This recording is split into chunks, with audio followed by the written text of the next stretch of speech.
Olá, gente, tudo bem? Boa noite. Estamos chegando. Vamos fazer uma conversa aqui com o Danilo.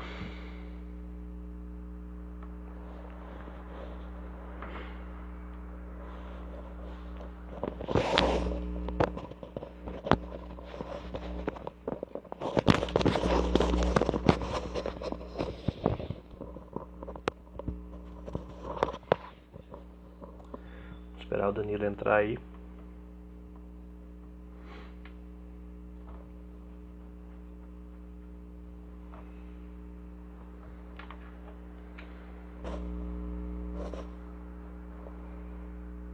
Olá, tudo bem? Marcelo, boa noite.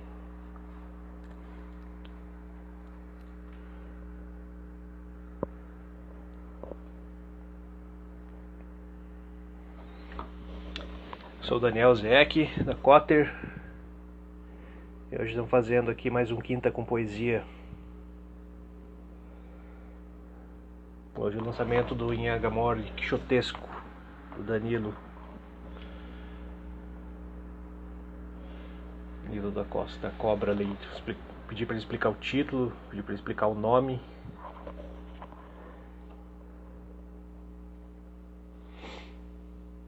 Vamos entrando aí. Só esperando o Danilo entrar.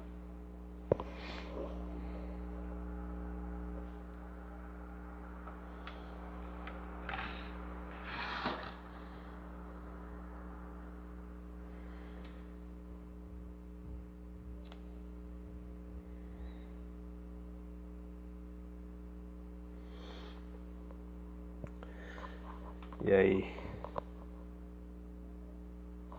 Ah, sim, Skylab. Temos 2 títulos aí em breve do Skylab que saem pela Cotter. Com certeza vamos fazer uma conversa com ele, sim. O Skylab é ótimo. Figuraça, né?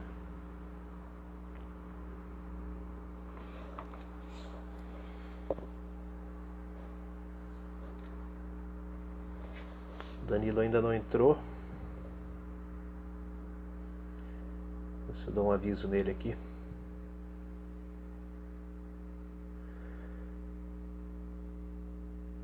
Legal, né, César? Vamos esperar. Os livros estão sendo trabalhados ainda, né? E aí, Lídia? Beleza? Tudo bem?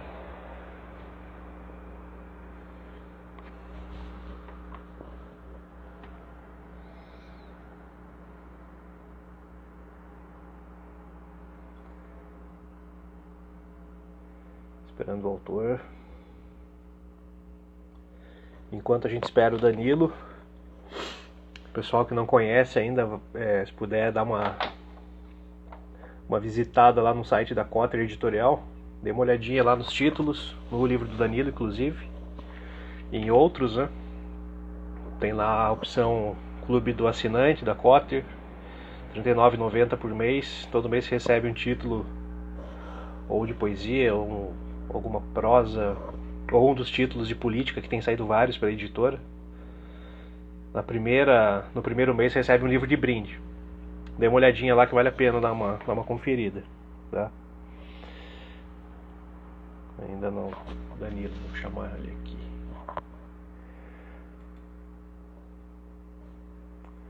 Vamos entrando aí. Se eu chamo o Danilo aqui pelo Messenger.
Já começamos, só mais um pouquinho.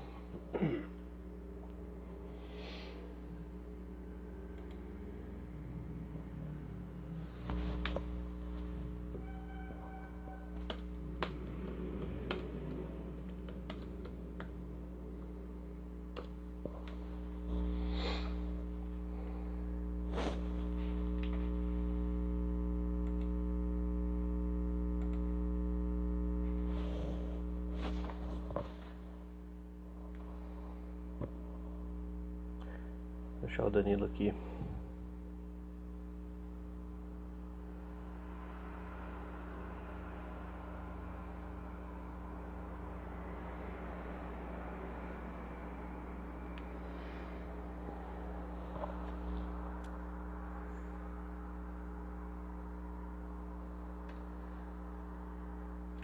Agora entrou o Danilo. E aí, Danilo, tudo bem? Vamos colocá-lo na sala.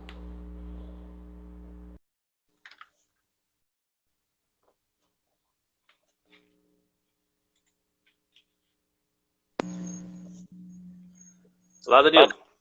Oi, tudo bem? Você me ouve? Tudo bem, você? Sim, ouço bem. Você me ouve? Você me ouve? Ah, que bom. Beleza. Então seja bem-vindo ao Quinta com Poesia. Na semana passada nós não tivemos, estamos retomando aí em grande estilo, né? Faz tempo que a gente está marcando já esse papo. Opa, Não tem rolado. Hoje vai dar para a gente bater um papo aí, trocar uma ideia, você falar um pouquinho do livro, fazer uma legal, leitura, legal. né? Mas então valeu por aceitar o convite aí, de marcar essa conversa. Obrigado a vocês, obrigado a Cotter, obrigado ao Raul, o pessoal todo que se envolveu aqui no livro, né? Muito obrigado. Valeu. Você está com ele em mãos aí, que bom, que eu não tô com ele, Isso. eu tô só com o livro PDF. aqui no Drive. Aqui. É. Mas Entendi. e aí, Danilo, conta pra gente um pouquinho do surgimento do livro aí, quanto tempo aí de maturação, por que publicar agora, né? A gente está vivendo um período bem crítico aí. Como é que foi esse processo todo aí de escrita até chegar como o livro está hoje? Então, esse livro tem uma história bem curiosa, assim, né? Porque ele foi a primeira peça literária mais longa que eu escrevi. Então, a primeira versão dele é de 2003, né? Então, ele tem uma história relativamente longa. Você tá me ouvindo, Daniel? Ouço bem, ouço bem. Que pausou o teu... Você tá me ouvindo? Sim, ouço bem. Você não me ouve? E o Tá, Danilo, bom. pelo jeito, não me ouve. Tá me ouvindo? Agora tô. Ah, tá. A imagem destravou? Destravou. Ah, então tá bom. Beleza. Então, esse é um livro de 2003 que eu reescrevi algumas vezes desde 2003. E fui inserindo partes, assim. Então, ele é um livro que para mim é importante porque ele tem a ver com a minha formação como leitor de literatura, né? Uhum. E só que assim, você que é escritor também, Daniel, sabe muito bem que o livro é mais ou menos como um filho, né? Se passa muito de 9 meses, né? Ele nunca mais sai da gaveta, né? Então, É verdade. então teve um momento em que eu tive que me desfazer desse desejo de remexer, de retocar e propor uma forma acabada dele, e essa é a forma acabada que eu propus, né? Então, mas ele é reescrito desde 2003. Então, ele tem uma longa história comigo aqui, e agora tá um filhinho, mais um filhote no mundo aí. Mas essa questão, né, dos 9 meses aí, se você pudesse hoje ainda, quando você pega o livro para dar uma folheada, você queria mudar alguma coisa ou não? Ah, com certeza, sempre, né? Sempre. eu tenho eu tenho dificuldade em me distanciar do texto, assim, né? Então, é um pouco, eu não sei como você lida com as tuas publicações, né? Mas eu lido dessa maneira, eu leio, aí eu fico pensando, falo, nossa, eu diria isso de outra maneira, sabe? E na Sim. verdade o livro tem uma vida própria, né? Ele tem uma vida, né? Então, acho que tem a ver com isso. Mas é difícil É, mesmo. sim, sim, é muito, né? Eu também tenho uma coisa parecida, assim, né? Aquele tempo todo que a gente passa trabalhando no texto, seja ele qual Uhum, for, parece que às vezes a gente não quer se livrar dele tão logo, assim, né? Eu tenho um pouco esse uhum, sentimento também, né? É um lance meio paradoxal, assim, que ao mesmo tempo que você quer ver publicado logo, e pode ser o autor mais experiente que seja, tem um pouco desse lance de você querer ver logo o seu livro pronto, né? claro. Mas em contrapartida também tem um pouco desse lance de não, no meu caso, de não querer me ver livre do texto, né? Parece que é esse lance que você falou, esse lance paternal aí, de Uhum, você querer uhum, ficar com ele para você mesmo, né? Ou uhum, como diz um autor amigo nosso aqui de Curitiba, Homero Gomes, que ele usa muito a metáfora do Sísifo, né? sei. O, de empurrar a Claro, pedra para cima da montanha, né? E o escritor claro. é isso também. Se a gente puder mudar, a gente vai estar. O da Auto Trevisan faz isso direto, né? Há 70 anos, né? Então, se Modifica. você pegar se você pegar uma edição lá dos primeiros livros do Dalton, que tiveram várias edições depois, não vai ter nada igual. Uma edição vai estar diferente da outra, né? E, Sei. e parece que você tem isso também, então, já que você começou a trabalhar nesse livro em 2003 e foi publicado agora, né? É, sim, esse livro, na verdade, ele, como eu estava dizendo, ele testemunha um pouco a minha formação como leitor, né? E eu acho que isso é um aspecto interessante do livro, pelo menos para mim, que eu acho que dialoga muito com a maneira como as pessoas, elas, em geral, elas tomam contato com esse universo, que é um universo que está permanentemente fundando universos, né? É um universo dentro de um universo. Então, essa ideia da caixa chinesa, né? Essa ideia dos vasos comunicantes, a literatura é muito isso, né? Você entra por um lado e nunca sabe por qual lado se sai, né? Então, É. esse livro é um pouco isso, sabe? Ele é um mapa, eu vejo um pouco dessa maneira, assim, é um mapa de leituras que eu fiz, mas é um mapa que eu não posso tentar esgotar, porque senão eu não vou acabar nunca, né? E a minha linguagem mudou muito. Então, o que aconteceu foi que as últimas vezes que eu mexi nesse livro, eu já estava mexendo enquanto revisor, praticamente, entendeu? Porque a pessoa que eu era em 2003, né, era muito diferente de quem eu sou. Então, a minha linguagem, minha maneira de narrar hoje é muito diferente, né? A forma como eu consigo compreender um enredo, ou a forma como eu entendo o enredo hoje, né?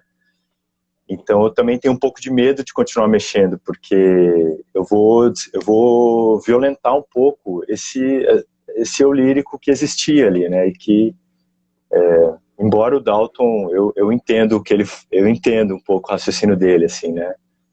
Você vai aprimorar, vai encontrar a frase mais acertada, e E esse aprendizado de leitura, que eu acho que é muito importante para quem escreve, né? Você é editor, né? Além de escritor, você sabe disso muito bem, né? É um trabalho em que quanto mais você lê, mais você toma consciência de que é possível ler cada vez mais devagar, mas também é possível compreender cada vez mais rápido uma coisa que alguém escreve, né? Então às vezes você pode passar uma tarde inteira em uma palavra só, ou você pode compreender um enredo inteiro numa tarde só. Você folheia o livro e aqui eu já entendi o que está acontecendo aqui. Então é um domínio, é uma linguagem, uma arte, né? Sei lá. É verdade. Essa questão, né, de você ficar lapidando, né, como o Cabral falava, né, mas eu também tenho essa questão de fora você ficar um dia inteiro lá numa palavra, numa sentença, num verso, que seja, mas eu também fico muito no silêncio também, né? Eu acho que o silêncio também é relevante, né, tanto na prosa quanto na poesia, enfim, no texto estético como um todo. mas você trabalhar o silêncio dentro do texto, acho isso bem, bem bacana também. Trabalhar os espaços que você vai deixar, meio que para o leitor se virar também, né?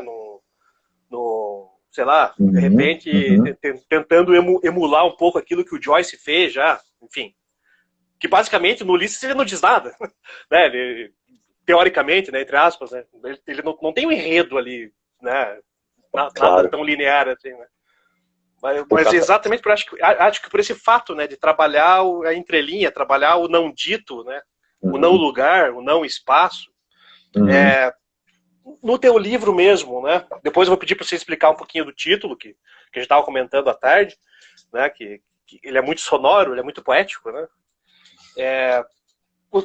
Posso dizer que é um livro híbrido ou você gosta de separar? Não, de fato é um romance, é narrativa, não é narrativa, é uma mistura de um monte de coisa. Como é que você lida assim com essa questão de você delimitar gêneros, né? Fronteiras de gênero?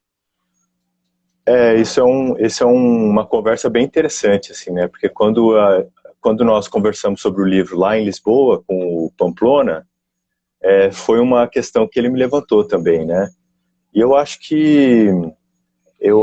que a literatura não precisa se demarcar, né, totalmente um único gênero, assim. Eu acho que é um espaço para reflexão mesmo, né?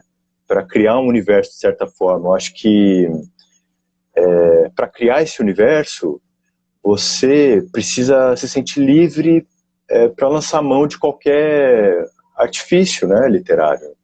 E eu acho que o livro ele é quixotesco um pouco nisso também, né? Porque o Quixote tem farsa, tem um pouco, meio teatral, ele tem poema, ele tem auto, né?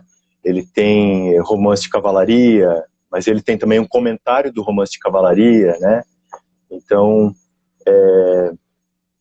eu penso a literatura um pouco dessa maneira. Isso ainda permanece, assim, no meu modo de fazer, né? Embora a minha dicção tenha mudado muito, assim, né? Se eu fosse ler um texto que eu estou tentando escrever hoje, a maneira de escrever é muito diferente, né? Mas eu acho que o legal da literatura para você... basta pensar num Senhor dos Anéis, né? Assim, eu não estou falando... Você falou do Joyce, claro, né? Você falou do Joyce. Eu poderia falar do Paulo Leminski, por exemplo, Catatal, né? Sim. Que é um catatal, né? Então, uma tremenda pedreira. Galáxias, do Haroldo, né? Então acho que o bacana Lobo-Antunes, né? Lobo-Antunes, você poder brincar com as dicções, né? Eu vou usar uma dicção mais elevada para causar um efeito farsesco, ou eu vou usar uma dicção intimista para criar um efeito dramático, né? E isso às vezes funciona, né? É questão de tentar controlar, né, essa arte, por assim dizer, né? Eu acho que é um aprendizado, né? Então, não tem por que separar muito os gêneros enquanto a gente está aprendendo, né? Eu acredito. Então, acho que o livro mostra um pouco isso, né? De certo modo, ele é meio desossado, o livro, né? Porque ele mostra o que está acontecendo ali, né? Aqui é um comentário, aqui é farsesco, ali é poema, porque nisso eu tentei imitar o Don Quixote, né? Então, enfim. Tem uma referência bem, bem direta, né? Bem clara no título, desde o título, né? Mas comenta um pouquinho pra gente do título ali, né? Essa brincadeira, esse jogo sonoro que tem ali. A ideia é mais ou menos... o livro, em 2003, ele se chamava Nenhures, né? Então ele sempre teve essa letra N no título, e todas as versões tinham palavras que eram isso, era Itanhangá e Nenhures, não radores. Eu tenho... É o tipo de coisa que está, sei lá, em arquivo, em pasta. Você deve ter 1 milhão de versões de arquivo também, né? Sabe como é que é? E aí, em certo momento, quando eu comecei a perceber que eu ia começar a mexer muito no texto, aí eu decidi meio que encontrar uma fórmula que resumisse o meu desejo de trazer essa herança ibérica para a nossa literatura brasileira, de modo geral, né? mas que também soasse, de certo modo, modernista, né? Então, se comunicasse com o Mário de Andrade, com o Leminski, com o Oswald, né? Com o Guimarães. Menotti Del Embora Pique faz parte do seu Menotti universo? Del Pique também. Que ele, em determinado aspecto, também flertou um pouco com o Cervantes, né? Dulcinea e tal, né? Eu, por sinal, tenho uma escultura, não está aqui perto, tem uma escultura do Menotti Del Pique, é de um Don Quixote que ele fez. Ele era escultor também. Sim, não, todo esse modernismo, assim, né, com essa linguagem que bom, mas enfim, Machado também, né, mas aí vira um balaio, entendeu? É difícil encontrar uma fórmula uma fórmula tão concisa, eu acho, quanto, por exemplo, a palavra catatal, ou como a palavra Ulisses, né? Ou como uma expressão como Finnegan's Wake, né? Que diz tanto e diz pouco, é tão potente, né? Catatal é muito potente, eu acho, né? Porque é informal, mas ao mesmo tempo é grandioso, né? E sendo grandioso é informal, é como se fosse um gigante, um catatal, né? Então, uma coisa que é íntima, mas que é enorme, né? Sublime. Então a fórmula, o título tem a ver com isso, né? Essa tentativa de sintetizar uma fórmula que unisse o Brasil pré-colombiano a essa herança ibérica. Então é bastante pretensioso, mas é feito para as pessoas, para chamar atenção mesmo, né? E chama, né? O título já chama atenção de cara, né? Nhenga é a palavra, significa fala, né? Fala, língua em tupi antigo, né? E amore quixotesco pode ser lido de duas maneiras, né? Amore quixotesco, ele pode ser lido unido, então amore quixotesco é com amor quixotesco, ou pode ser amore quixotesco ou com método quixotesco, né? Essa foi uma pergunta que me fizeram em Lisboa, justamente. O que significa amore quixotesco? E aí, assim, a ideia do more é uma ideia que tem a ver com a ideia do método, né, que eu mencionei, e era uma expressão muito comum dos filósofos do século XVII, né? Então, vou demonstrar os princípios da filosofia. Opa, desculpa. Eu estou aqui no meio eu estou na varanda aqui, dei uma escorregada. Tranquilo. A ideia, por exemplo, de apresentar os princípios da filosofia a more geométrico, né? Seguindo o método geométrico, por exemplo. Então, uma coisa que o Descartes fazia, o Spinoza fazia. Que é outra referência que tem a ver com o Leminski também, né? O catatal. Então, sim. Embora o método do Leminski não seja muito geométrico, né? É o oposto disso, né? Justamente.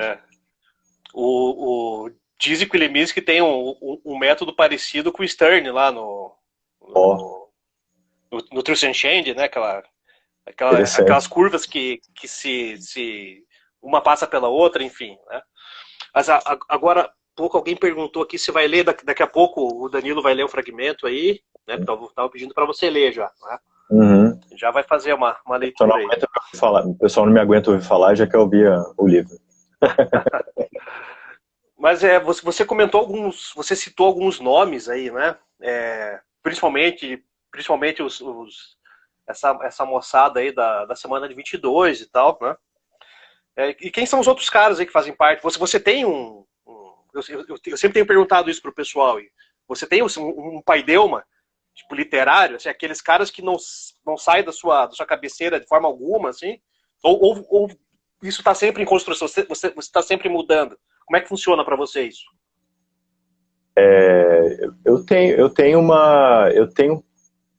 Sim, com certeza. Algumas figuras, com certeza. Por exemplo, Shakespeare e Cervantes, né? Com certeza. Eu estou tentando voltar a ler com mais calma o Machado também, Machado de Assis. Mas assim, eu gosto muito da literatura barroca, entendeu? Como eu estudei agora eu estudei letras clássicas,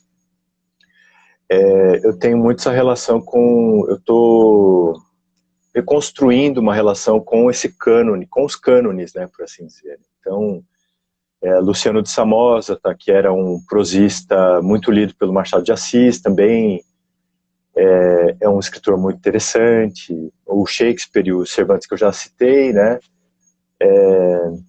Eu li agora, faz um tempo que eu não leio, mas talvez eu devesse mencionar o Victor Hugo também, que foi muito importante para eu entender o que é um romance, né? O Dickens, né? O Charles Dickens, assim, e brasileiros seria mesmo Machado, Leminski, o Mário de Andrade e o Guimarães, assim, basicamente. Os outros, o João Cabral também. Enfim, a gente pode ficar falando aqui de vários, né? Mas você me perguntou do Pai Delmo, vamos dizer, de um hall. E aí eu penso um pouco nesses, assim, né? Bom, aí eu poderia falar de literatura grega, mas eu estaria mentindo se eu dissesse que esse livro, por exemplo, é totalmente inspirado numa linguagem grega, né? Eu acho até por isso que minha linguagem mudou muito de lá para cá, né? E essa entrada dos gregos, dos latinos, mexeu muito comigo, assim, sabe? Essa ideia de que um clássico ele precisa ser bem lido, né? Porque a gente vive um pouco esse conflito, né? Entre abandonar os clássicos ou assumir uma atitude absolutamente crítica em relação a esses clássicos, né? Ou tentar enfrentar o clássico, né? Você falou do Joyce, por exemplo. Para mim, o Joyce dá tanto trabalho quanto o Homero, né? Assim, para mim, né? Enfim, eu sou um classicista de segunda mão, né? Porque eu entrei tarde no mundo clássico, mas eu acredito que um Guimarães Rosa, bem lido, um Joyce, um Homero, um dá tanto trabalho quanto o outro, assim, né? Um Catatal também, né? Mas... Os clássicos bem lidos, você consegue, se tiver os clássicos bem lidos, você consegue dar conta do que vem depois, né? Acho, claro. Depende muito da relação que você tem, claro, né? Mas mesmo porque a gente citou aí o Joyce e os gregos, por exemplo, o próprio Joyce já fez uma releitura muito minuciosa aí, né, da Ilíada e tal, né, no Ulisses. Certeza. Mas enfim,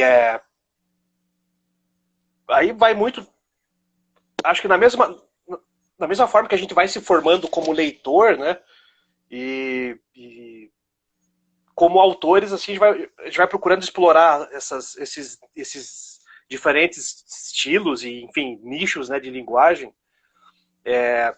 Daí eu ia chegar a outra pergunta que eu ia te fazer, né? O que mais que tem aí para vir em breve, né, de texto seu? Está trabalhando alguma coisa no momento? Como é que é? Sim, acho como eu acompanho um pouco sua página e te vejo direto revisando seus manuscritos aí, passando agora na máquina de escrever, né? Sim. A rotina é parecida aqui, entendeu? Eu tenho um projeto que é de 2005 e que Você tem um monte de coisa na gaveta que continua sendo feito. Eu acho que eu sou meio tipo Macedônio Fernandes, assim, mal comparando, né? Não chego ao mesmo nível do Macedônio Fernandes, mas eu tenho aqueles 4 museus da novela da Eterna que ficam na gaveta, assim, sabe? E eu tenho esse museu, justamente, que é uma história... Eu tenho um romance longo, né? Assim, que eu comecei a escrever em 2005, que se chama Nenhuma Chuva em Vão, que é uma história de ficção científica e que também já foi totalmente revisada 1000 vezes, né? Estamos em 2020, afinal. Eu tenho outros romances, eu tenho outros 2 romances e um desses romances aí sim mistura bastante poesia com romance, assim, né? Que é já que você perguntou, vou falar um pouco brevemente. São dois grandes projetos. Assim. Um seria como se fosse uma teogonia que se passa numa cidade brasileira, entendeu? Então, como que o universo começou, a partir de uma reflexão de como o universo começou, a partir de uma cidade brasileira, no caso, São Paulo, né, a cidade onde eu nasci, e tentando juntar os elementos do universo, do cosmos, e depois uma segunda parte com fragmentos de memória de um tradutor que teria virado um usuário de crack, por exemplo. Então, como eu morei no centro de São Paulo, na Cracolândia, eu me via muito, é estranho falar isso, né?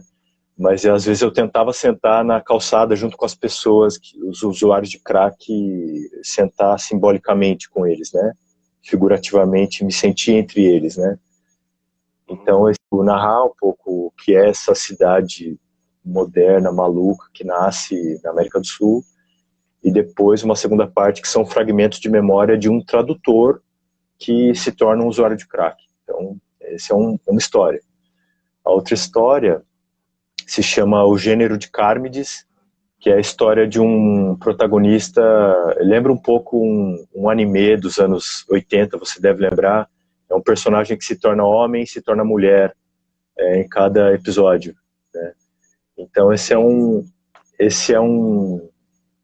uma brincadeira com os gêneros, com a ideia de gênero. Então, justamente caindo na tua pergunta aí, né, sobre como eu me sinto em relação aos gêneros. Então, é um protagonista que se torna homem, se torna mulher, ele escreve em prosa, escreve em drama, escreve em fluxo de consciência, narrador de terceira pessoa. Eu gosto muito de explorar a potência que cada um desses recursos tem, né? E o romance sobre ficção científica, ele se aproveita um pouco disso, entendeu? Eu tenho personagens que só são narrados em narrador de terceira, então você só escuta os diálogos do personagem. Então, isso aí fica especialmente difícil porque o personagem, por exemplo, é mudo, né? Então, então eu tô vendo minha vizinha aqui do andar de baixo, tá aqui. Obrigado, Nath. Ela deve estar me ouvindo porque eu tô na varanda aqui. Ela tá louca pra ler os inéditos. Daqui a pouco eu vou ler aqui. Então, e tem também as propostas de livro de poesia, por exemplo, a que eu te enviei, né, Daniel?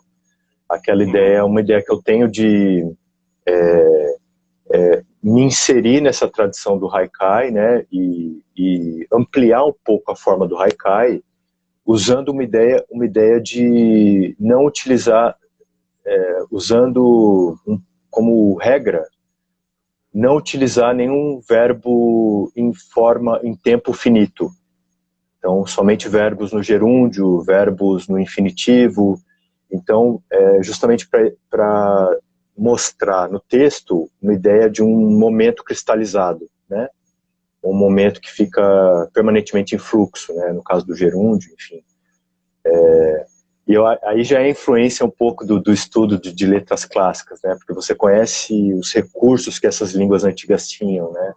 Eu acho que o português, ele ganha muito quando a gente esgarça um pouco o português, assim, né? Você esgarça, é uma coisa que a gente faz muito no Brasil, que às vezes eu sinto que os portugueses não gostam tanto, mas a gente faz isso bastante, assim, esgarçar, Sim. arrastar, rasgar o português, né? O vídeo Leminski, já que a gente citou o Leminski, fazia muito disso, né? Inclusive nos textos que ele fazia para a campanha publicitária, ele explorava isso meio que a exaustão, assim. E algumas pessoas viram a cara para isso, né?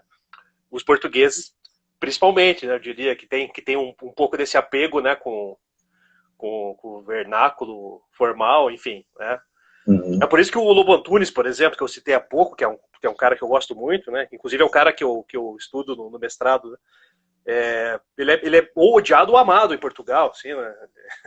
Alguns dizem que ele não sabe escrever, né? Enfim, é um cara que não escreve sobre nada, tá sempre fazendo o mesmo livro, enfim, né? Que é uma grande bobagem, né? O cara é simplesmente genial, né? Mas enfim. Claro. Vamos ver aqui, ó, o pessoal perguntando, comentando, Falando, a sua vizinha falou que é uma honra ter um vizinho desse. Você já fez um spoiler aí dos projetos futuros, né? Ideias geniais. Enfim, pessoal que tiver pergunta, ó, vão mandando, enquanto a gente tiver tempo, a gente vai lendo. Quer ler um fragmento pra gente, Danilo? Pode ser, eu separei alguns fragmentos. Você separou aí, né? Separei. Aí deu tempo. Você que manda. Tá bom. Eu pensei em ler uma parte do que seria uma espécie de prólogo, né, ao livro, que aí é uma coisa recente, a parte mais recente do livro, que é de 2019, então eu vou ler aqui. O nome do prólogo é Fabula Fabularum, que é uma tradução tosca minha para Conto dos Contos, né? Bom, se tiver algum problema de áudio, me dá um toque, tá, Daniel? Tá. Beleza. Não sei se minha conexão vai cair e tudo mais. Bom, tá, tranquilo. Sem desrespeitar os direitos do texto e os limites da interpretação, este trecho precedente não quer encarecer o texto que tem em mãos, leitor, nem pretende ser uma espécie de meta-sarcasmo, muito menos é um prólogo para o mesmo livro. De há muito abandonamos as figuras de pensamento para nos dedicarmos somente à administração das coisas reais, coisas que nos demandam cuidado verdadeiro e dedicação genuína, como a ordenação alfabética de livros, a compra semanal de bens perecíveis e a rotina de trabalho e de suor decorrentes.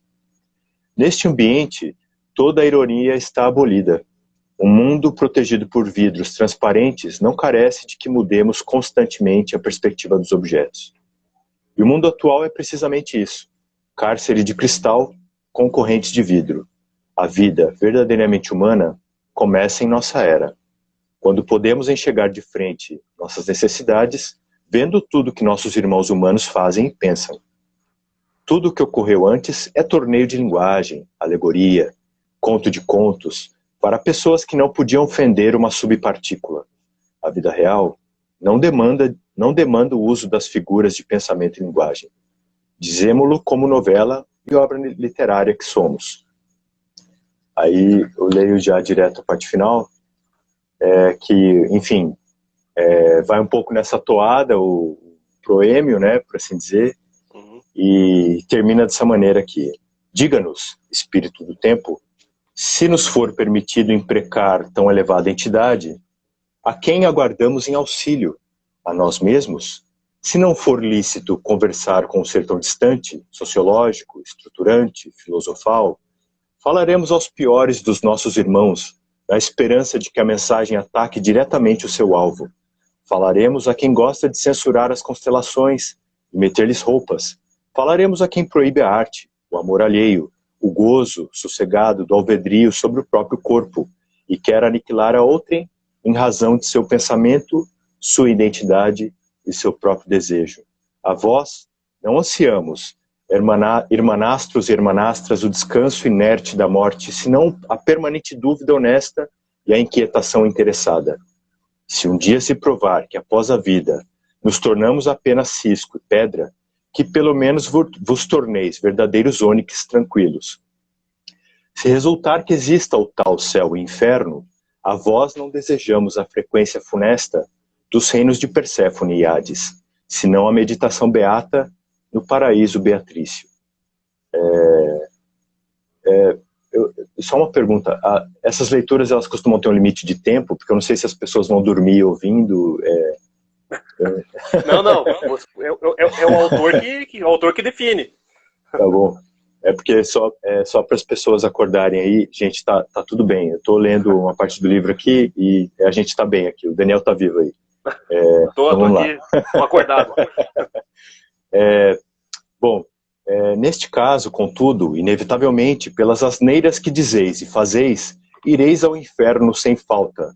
Por favor, enviai-nos Orfeu como resgate por havermos sequestrado e acossado vossas almas por tanto tempo em vida. Certamente vos tumbarão mil aflições pós-morte, como reuniões infinitas discutindo patentes, golpes de Estado, novas pistas de asfalto sobrepostas, novos ativos na bolsa de Lúcifer, Ide enfim aos infernos em Paque, se houver, pelo menos em troca dessa multidão de imbecis que invada o abismo, nos envieis Orfeu de volta à terra. Trocamos idiotas condenados por sua própria estupidez pelo Vatitrácio. E assim termina o poema. Excelente, excelente. Valeu. Ah, o Raul tá aqui, ó. O Raul, eu não tinha visto o Raul. Ó, Raul, O Raul tudo bem? que trabalhou no livro aí. Obrigadão, Raul. O Raul é parceiraço aí da editora, Isso. né? A Giovana apareceu também, que revisou o livro. Queria agradecer a Giovana. Ah, que legal. Obrigado. Meu sogro tá aí também. Obrigado, seu Luiz. Tô vendo todo mundo aqui. Então, eu até já... É a Nath que chama? A Nath, isso aí. Isso aí.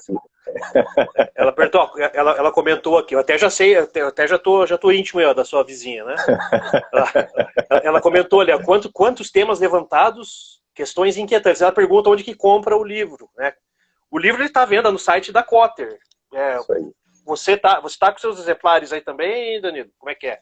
Eu ainda não recebi por causa da quarentena. Por causa da quarentena, desorganizou um pouco esse cronograma mas eu estou para receber, o Raul já enviou, então tá para chegar aqui. Ah, então em breve chega, né? Isso. Comprar exemplares com o próprio autor ou do site da editora, né? E algumas livrarias também, com certeza tá, só dá uma olhada aí, né? Mas, pô, o seu texto, Danilo, você exige bastante do leitor, né? Vamos combinar aí, né?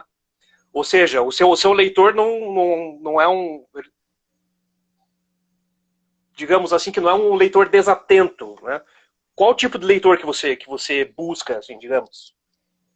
Essa é uma pergunta cabeluda, né? Acho que... Capciosa. Capciosa, então, o João tá me perguntando como que eu faço para comprar o livro com dedicatória. O João é um amigão meu aqui. João, eu vou receber os livros, eu faço a dedicatória e te envio depois. E você... A dedicatória é mais caro, é isso? A dedicatória é mais cara, você me envia uns R$1.000 depois. Faço até um desenho para você, enfim, com todo amor. Tranquilo. Não, com certeza você tem razão, Daniel. Assim, acho que você, como escritor, acho que você consegue se colocar no meu lugar, né, assim, de saber que no momento de escrever você precisa ficar satisfeito com aquilo, né? Então, acho que o primeiro leitor, vamos dizer, é o próprio escritor, né? Então, às vezes a ideia do romance é boa, mas o primeiro leitor vai estragar o romance, né? Porque é o cara que está mexendo, né? Então, então acho que acontece, né? Então, acho que o leitor que eu viso é um leitor que possa ler o livro mais de uma vez, né, eu espero, né? Ou que possa ter um contato, ou que aquele livro diga alguma coisa, né? Que ressoe, alguma coisa ressoe, né? Porque às vezes um livro com tantas referências, ele se torna um livro muito pessoal, né? Vamos dizer, igual Finnegan's Wake, né? O exemplo que eu mencionei antes, né? Ele se torna um livro muito pessoal em que o leitor ideal é o próprio Joyce, né? Como Catatal, né? A gente está falando do Catatal o tempo todo aqui, mas enfim, é um livro maluco e maravilhoso. Ou Galáxias, a gente poderia falar do Galáxias do Haroldo, né? Sim.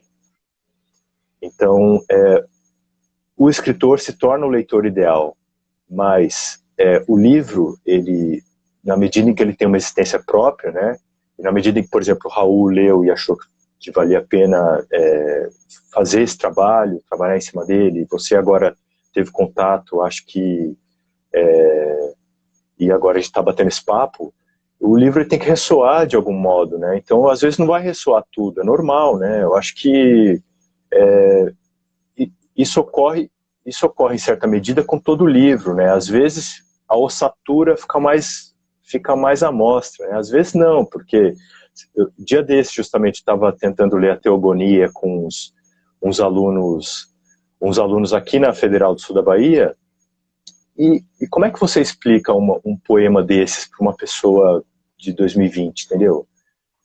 sem um dicionário de mitologia é muito difícil, sabe? Quando você inaugura um universo, o que eu quero dizer, né? Quando você inaugura um universo, existem muitos pontos de referência que o neófito ele não consegue se ancorar em tudo ainda, né? Ele cai um pouco, né? E eu acho que a literatura também tem essa experiência de cair, né? Você quer a queda, né? Você se sentir sem chão um pouco, né? Agora, tem leitor que não gosta disso, né? Claro. Tem leitor que quer ler um outro tipo de livro, quer ler um livro que tem começo, meio e fim, e que vai seguir uma regra um pouco de roteiro, um roteiro esquematizado, né? Vai desenvolver de certo modo, e não há mal, né? Não há mal nisso, né? A literatura são universos, né?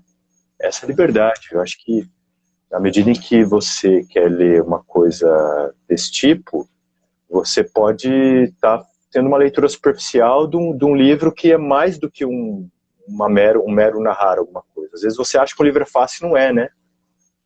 Então, sei lá, um Dickens da vida, né? Um Charles Dickens, ou mesmo o Sterne, né? Que você mencionou. Tem mais coisa ali, né? Robinson Crusoe, né? Também outro livro, mas tem mais coisa ali, né? Então, basta ver como que o Borges lida, né? Como ele lida com essa literatura. Né? Então, o próprio Hemingway, né? Se você pegar, por exemplo, o Velho e o Mar, o enredo é banal, né? Beleza, você ir para pescar, o próprio Lobo Antunes, que a gente comentou aqui, ele falava, do que se trata o enredo, né, do Velho e o Mar? É um cara que diz eu vou sair para pescar, já volto. Né? E é isso. Mas é muito mais, né? Tem toda uma questão super, super simbólica ali. Não chega a ser uma linguagem hermética, né? Como o Joyce, né? Como, enfim, outros aí. Mas o lance é ir além da linguagem, né? E além do óbvio, né? E além daquilo que a gente pode ver de fato, né? Isso a gente vê tanto como leitor quanto o escritor, né? Com certeza, com certeza. A experiência de escrita é muito legal, né? Porque você... bom, existem várias maneiras de escrever também, né? Você deve saber disso melhor do que eu, né? Você foi professor também, né? De literatura, né? Então, também. Você sabe disso melhor do que eu. Tua experiência tem tem quase todas as facetas, né? Então, mas é assim que funciona mesmo, né? Acho que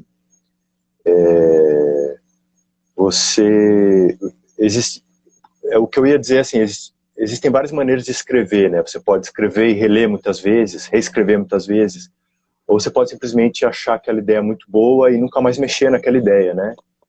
Então, e também tem a ver com como a gente evolui como escritor também, né?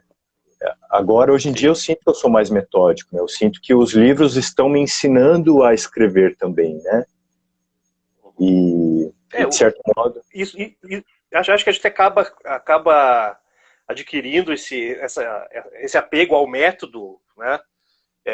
Com a maturidade também, né? Com certeza, com certeza. O Raul citou ali a Clarice, né? Paixão Segundo GH. Claro, Paixão Segundo GH. Sem dúvida, né? Com certeza. Que foi um livro que, inclusive, eu trabalhei com alunos da graduação e alguns acharam um absurdo. Pô, mas a mulher come uma barata, né? E tá, tudo bem, é um modo de ver, né? Mas é isso aí. Então. Ir além disso, né? E aí, como é que fica? Enfim, coisa da literatura, né? Eu acho que esse contato com literatura clássica me deu essa consciência, né, de que você pode ler muito devagar, né? Muito devagar. Então, assim, você pode parar, olhar uma palavra, né? E aí dá para ver justamente, sabe, quando você estuda uma oração, né? Tudo aquilo que parecia uma mera decoreba de gramática, tudo aquilo ganha sentido, né? Aquilo é alguém, muitos milênios atrás, que pensou sobre qual é a armatura, né? Qual é a estrutura do que as pessoas estão dizendo espontaneamente, né? o que as pessoas fazem espontaneamente, eu faço uma reflexão sobre aquilo. E enquanto leitor, a gente vai pouco a pouco fazendo isso, né? Eu acho que o escritor, ele vai ganhando, pelo menos, o meu caminho é um pouco esse, né? Vai ganhando essa consciência, né? Ah, não, peraí, deixa eu mexer nesse parágrafo aqui devagarinho, então. Deixa eu olhar essa palavra aqui. Não, peraí, o que eu tô querendo dizer com isso aqui, né? Não é bem assim, pera lá. E às vezes o leitor vai ler e nem tchum, sabe? Sim. Mas você fez seu trabalho, né, vamos dizer assim. Eu li aquilo com calma, né? Eu tô te entregando um negócio que eu fiz com deliberação, né? Então, é legal, assim, enfim, é excitante. Espero que quem esteja nos ouvindo esteja vendo aí. Saibam que o Daniel é um grande escritor também, ele tem muitos livros publicados, viu? Comprem os livros do Daniel também, viu? O grande escritor ficou por sua conta. Mas o comprem, eu também faço o apelo, por favor. Né? Isso aí. E comprem o livro do Danilo, né? Por favor. Aí, né, está disponível. O escritor também come, também paga a conta.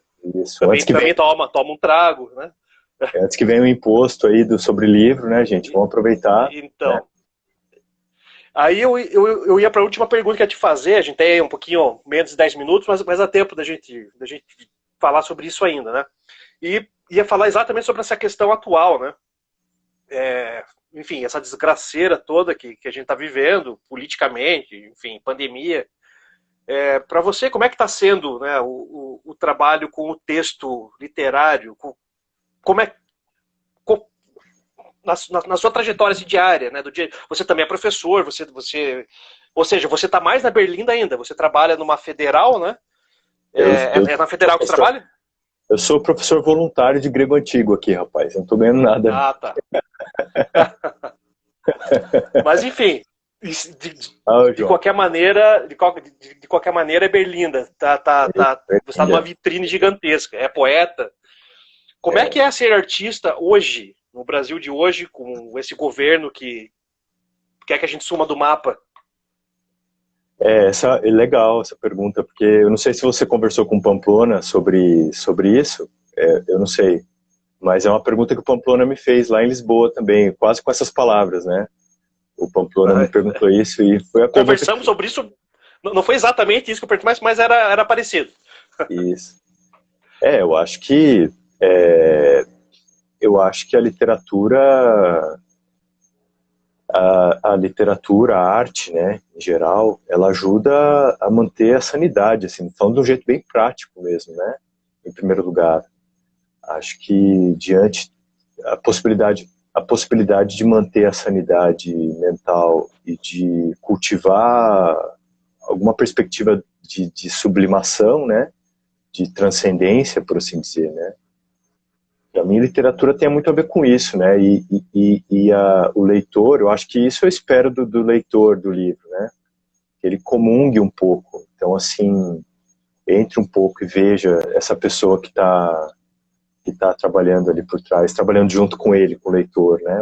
No caso, o texto, né? Porque o texto agora já é independente, mas em relação a esse panorama político é muito tenebroso, assim, né, cara? Muito tenebroso, assim. Eu acho que eu tenho a impressão de que a literatura brasileira, a nossa arte, o trabalho que a Cotter faz, né, que essas editoras fazem, é um trabalho de uma mensagem, a mensagem na garrafa mesmo, né? Então aqui a gente está lançando essa mensagem para o futuro, né? Porque o país, várias coisas estão acontecendo ao mesmo tempo, né? A gente não consegue controlar todas as frentes a serem combatidas, né?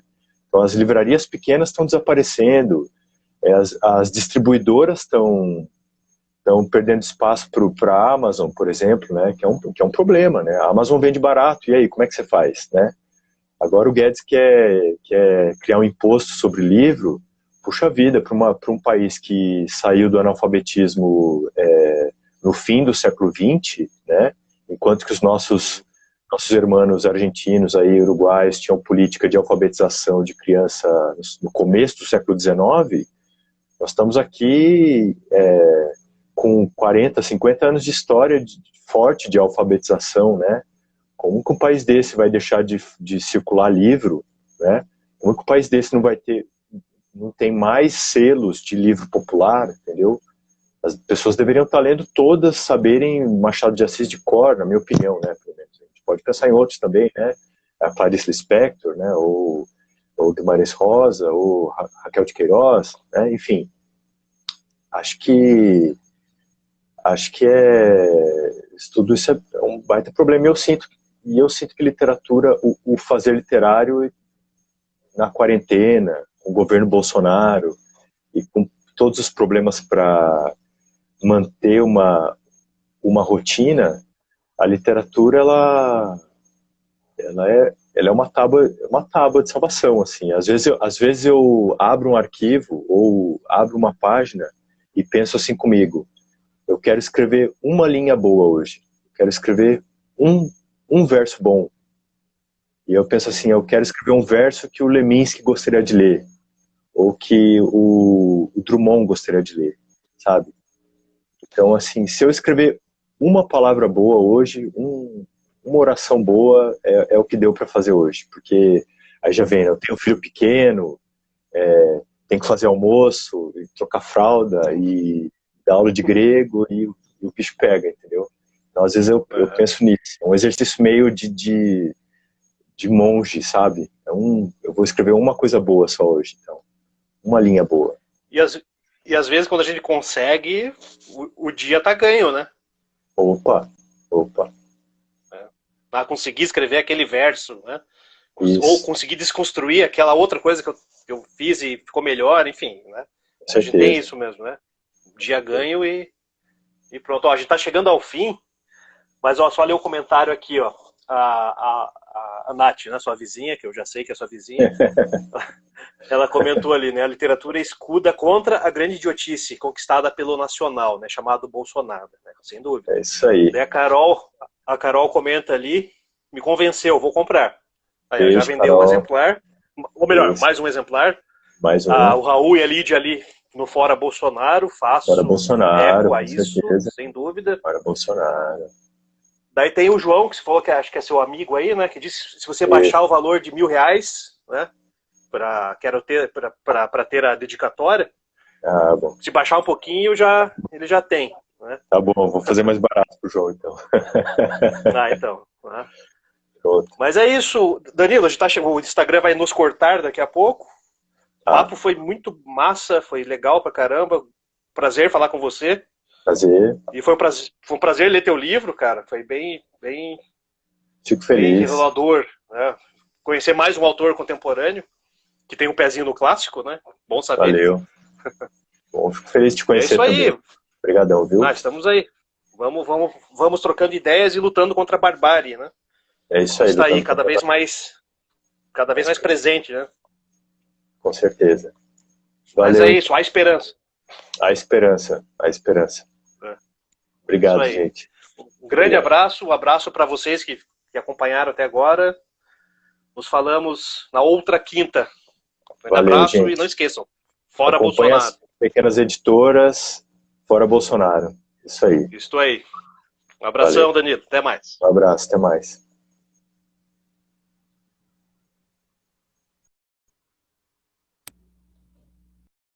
Então, pessoal, valeu pela presença até agora. Outros livros do Danilo virão. Quinta que vem teremos mais uma live, mais um lançamento. Visitem o site da Cotter, assinem o clube do livro. E é isso aí, ajudem as editoras independentes e progressistas, por favor.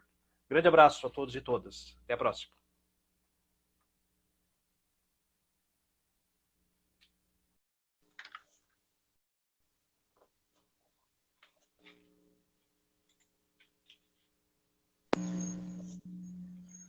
Olá, Danilo.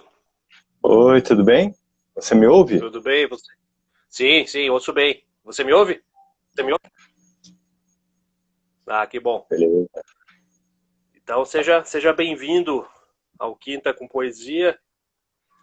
Na semana passada nós não tivemos, estamos retomando aí em grande estilo, né? Faz tempo que a gente está marcando já esse papo. Opa! Não tem rolado. Hoje vai dar para a gente bater um papo aí, trocar uma ideia, você falar um pouquinho do livro. fazer uma Legal. leitura, né? Mas então, valeu por aceitar o convite aí, de marcar essa conversa. Obrigado a vocês, obrigado a Cotter, obrigado ao Raul, o pessoal todo que se envolveu aqui no livro, né? Muito obrigado. Ah, Valeu. você tá com ele em mãos aí, que bom, que eu não tô com ele, Isso, eu tô só com o com livro aqui PDF. no Drive. Aqui. É. Mas e Entendi. aí, Danilo, conta pra gente um pouquinho do surgimento do livro aí, quanto tempo aí de maturação, por que publicar agora, né? A gente está vivendo um período bem crítico aí.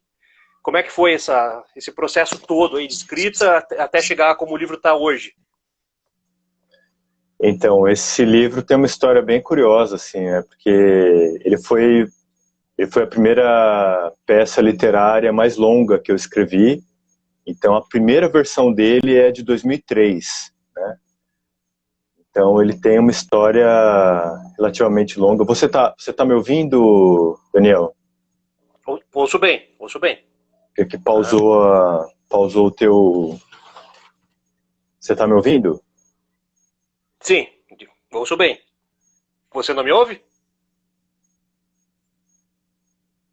E o Tá, Danilo, bom, pelo jeito, não me ouve. Tá me ouvindo? agora tô. Ah, tá. A imagem destravou? Destravou, Ah, então tá bom. beleza. Então, esse é um livro de 2003 que eu reescrevi algumas vezes desde 2003 e fui inserindo partes, assim. Então, ele é um livro que para mim é importante porque ele tem a ver com a minha formação como leitor de literatura, né? Uhum. E só que assim, você que é escritor também, Daniel, sabe muito bem que o livro é mais ou menos como um filho, né? Se passa muito de 9 meses, né? Ele nunca mais sai da gaveta, né? É Então, verdade. então teve um momento em que eu tive que me desfazer desse desejo de remexer, de retocar e propor uma forma acabada dele. E essa é a forma acabada que eu propus, né? Então, mas ele é Uhum. reescrito desde 2003. Então, ele tem uma longa história comigo aqui e agora tá um filhinho, mais um filhote no mundo aí.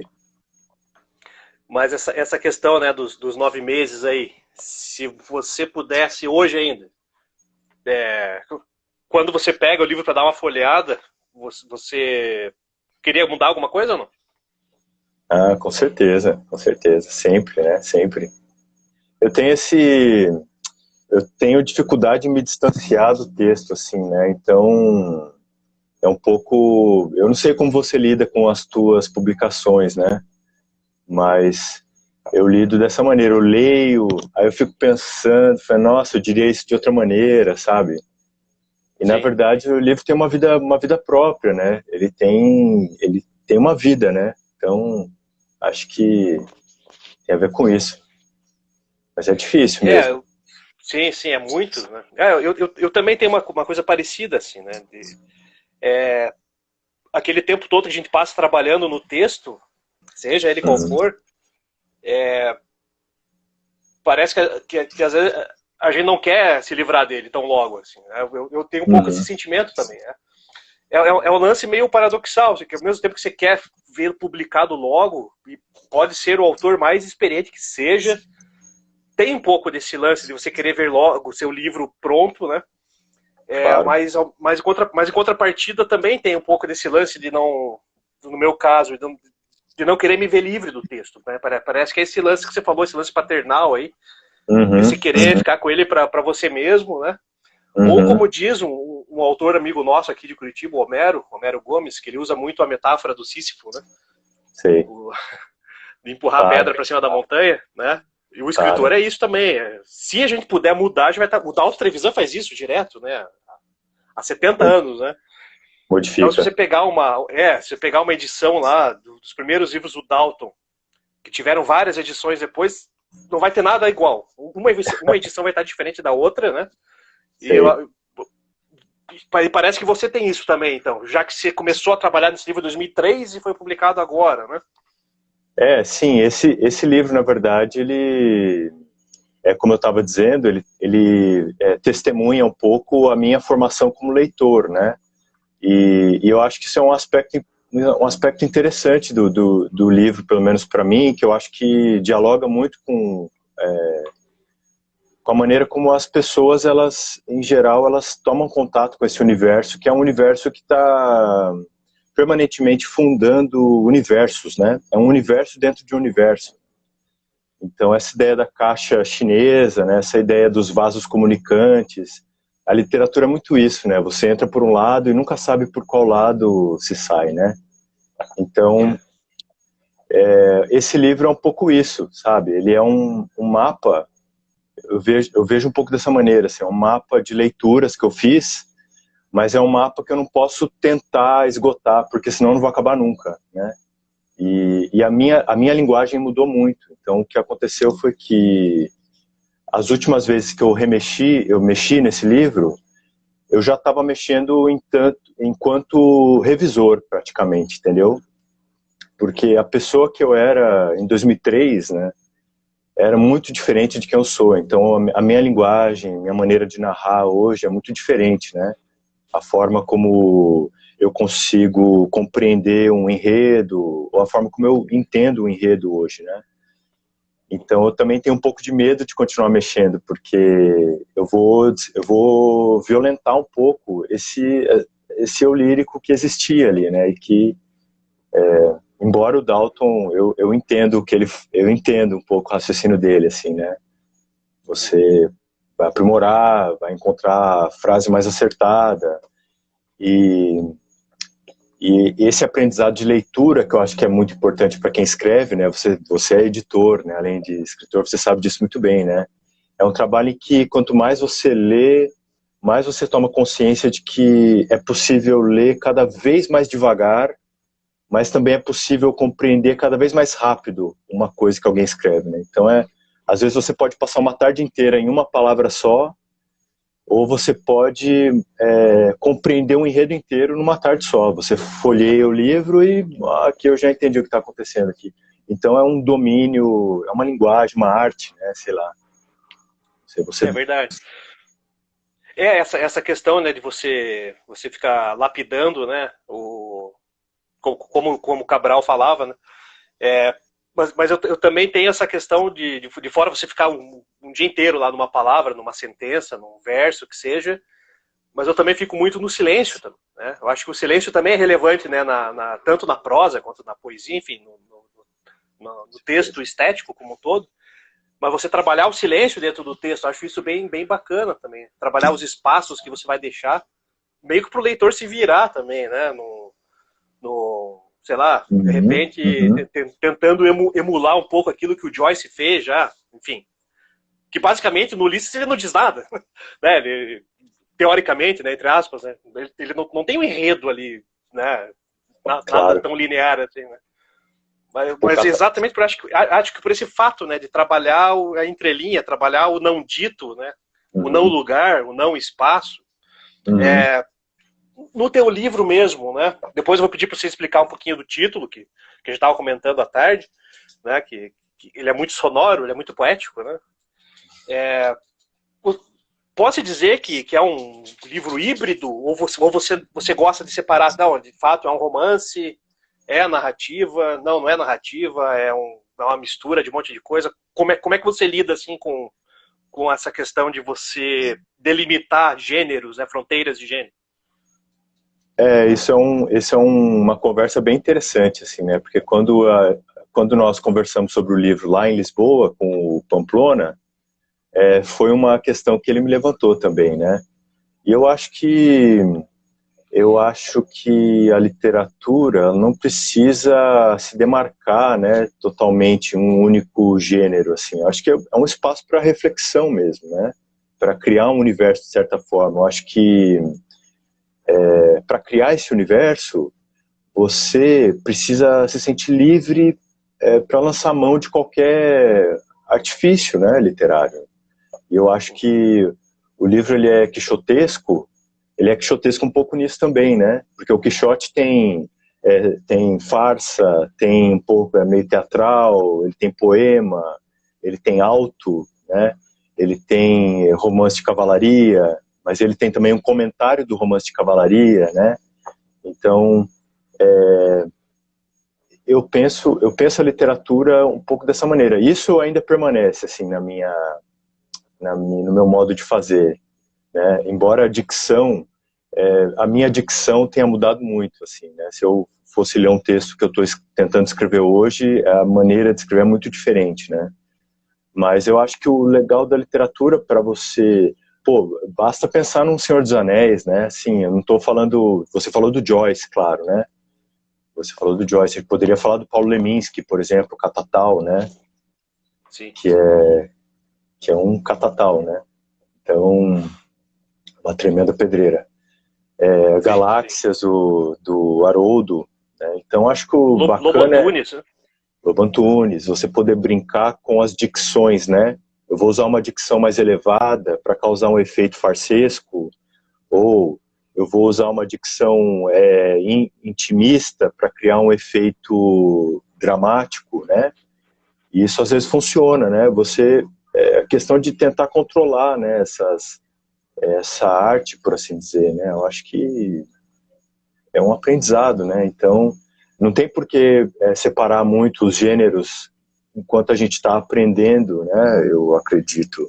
Então, acho que o livro ele mostra um pouco isso, né? De certo modo, ele é meio desossado o livro, né? Porque ele mostra o que está acontecendo ali, né? Aqui é um comentário, aqui é farsesco, ali é poema, porque nisso eu tentei imitar o Don Quixote, né? Então, enfim. Tem uma referência bem direta, né, bem clara no Título, desde o título, né? Mas comenta um pouquinho pra gente do título ali, né? Essa brincadeira, esse jogo sonoro que tem ali. A ideia é mais ou menos, o livro, em 2003, ele se chamava Nenhures, né?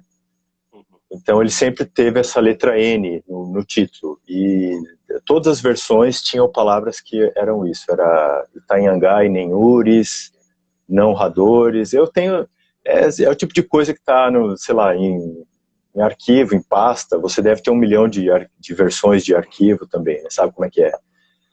E aí, em certo momento, quando eu comecei a perceber que eu ia começar a mexer muito no texto, aí eu decidi meio que encontrar uma fórmula que resumisse o meu desejo de trazer essa herança ibérica para a nossa literatura brasileira, de modo geral, né?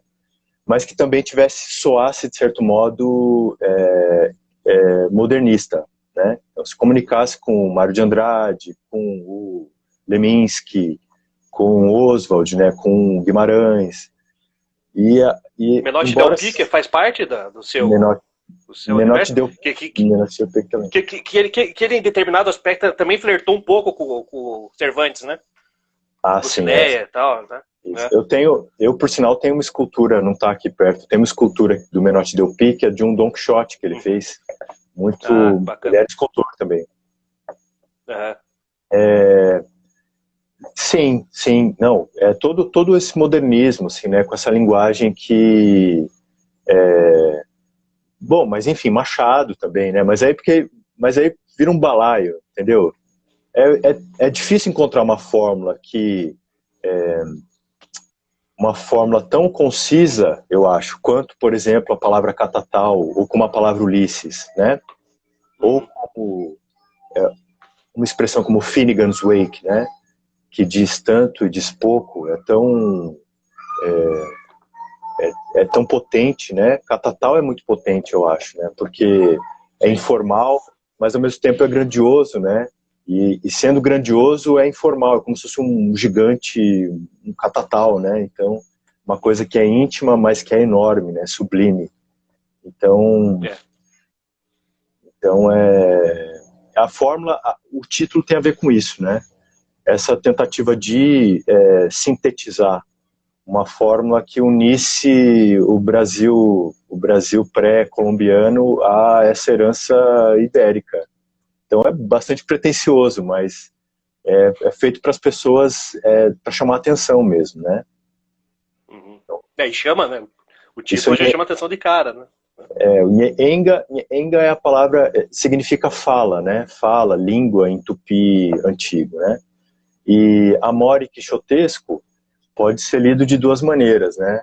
Amore Quixotesco, ele pode ser lido unido, então Amore Quixotesco é com amor quixotesco, ou pode ser Amore Quixotesco ou com método quixotesco, né? Essa foi uma pergunta que me fizeram em Lisboa, justamente. O que significa Amore Quixotesco? E aí, assim, a ideia do Mori é uma ideia que tem a ver com a ideia do método, né, que eu mencionei, e era uma expressão muito comum dos filósofos do século XVII, né? Então, vou demonstrar os princípios da filosofia. Opa, desculpa, eu estou aqui no meio eu estou na varanda aqui, dei uma escorregada. Tranquilo. A ideia, por exemplo, de apresentar os princípios da filosofia a mori geométrico, né? Seguindo o método geométrico, por exemplo. Então, uma coisa que o Descartes fazia, o Spinoza fazia. Que é outra referência que tem a ver com o Leminski também, né? O Catatal. Então, embora o método do Leminski não seja muito geométrico, né? É o oposto disso, né? Justamente. Dizem que o Leminski tem um método parecido com o Stern lá no Nutrition né? Aquelas curvas que se uma passa pela outra, enfim, né? Mas agora pouco alguém perguntou aqui se vai ler, daqui a pouco o Danilo vai ler um fragmento aí, né? Tava pedindo para você ler já, né? Uhum. Já vai fazer uma leitura aí. O pessoal não me aguenta ouvir falar, já quer ouvir o livro. Mas você comentou você citou alguns nomes aí, né? Principalmente essa moçada aí da semana de 22 e tal, né? E quem são os outros caras aí que fazem parte? Você tem eu sempre tenho perguntado isso pro pessoal. Você tem um paideuma, tipo, literário? Assim, aqueles caras que não saem da sua cabeceira de forma alguma, assim? Ou isso está sempre em construção? Você está sempre mudando? Como é que funciona para você isso?